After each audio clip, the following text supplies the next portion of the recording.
Bumalik uli kami. Pebrero, bumalik uli kami. March 12 po siya schedule uli. Para sa pagpapagamot niya. Pinagkait nila. Pati gamot. Ayaw ibigay sa kanya. Alam niyo, wala siyang sinelas. Pati sinelas. Pati sinelas niya, wala. Nakapaa. Huli namin pag-uusap, nasa eroplano siya. Sabi ni Bingo, Atty. Major Dea, nakapaa siya.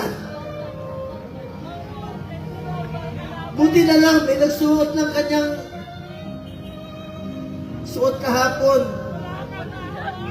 Hindi na kaya, ang lamig doon. Alam nyo, salamat sa piloto niya, isang co-pilot doon.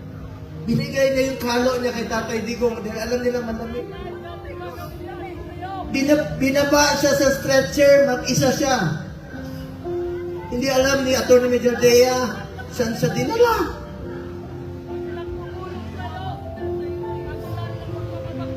Alam ko nangungulila kayo, nakausap ko si Kitty kahapon. Alam niyo, bilib ako kay Kitty. Sa murang edad na 20, dapat hindi siya kasama sa politika. Dapat nag-aaral siya ngayon. Pero sinama siya sa dumi ng politika. Tinawagan ko siya kahapon. Sabi niya, ninong niya ako eh. Sabi niya, Ninong Bong. Hindi ko mapigilan umiyak. First time ko umiyak talaga. Na kausap siya. Sabi niya sa akin, Ninong,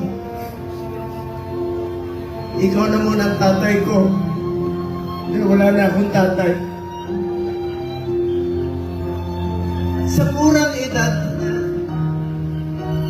Pero matapang si Kitty ha. Sobrang tapang ni Kitty. Sabi niya, Ninong, be strong. Be straightforward. Ito yung panahon na magkaisa ang Pilipino. Magkaisa tayo para kay Tatay Digong. Makikiusap po ako, maghinawan po tayo.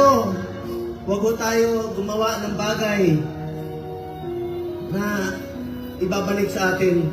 Mga Pilipino, magkaisa po tayo para kay Tatay Digong. Importante muna ang kalusugan, kaligtasan, at kalayaan ni Tatay Digong.